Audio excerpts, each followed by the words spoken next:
Son günlər Pakistan və Hindistan arasında baş verən hərbi qarşıdurma Azərbaycanda Pakistanla olan qardaşlıq mövzusunu yenidən qabartdı. Pakistan dövləti və Pakistan ordusu geniş müzakirələrə səbəb oldu.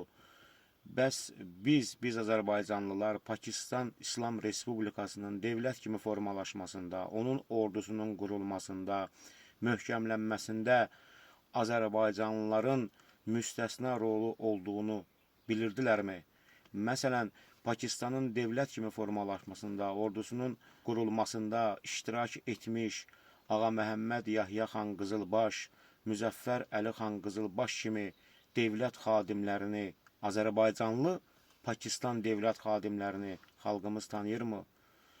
Kiçik bir araşdırma aparsaz, Pakistan İslam Respublikasının dövlət kimi formalaşmasında, ordusunun qurulmasında Qızılbaş soy adlı kifayət qədər Azərbaycanlının yaxından iştirak etdiyini görmüş olacaqsınız.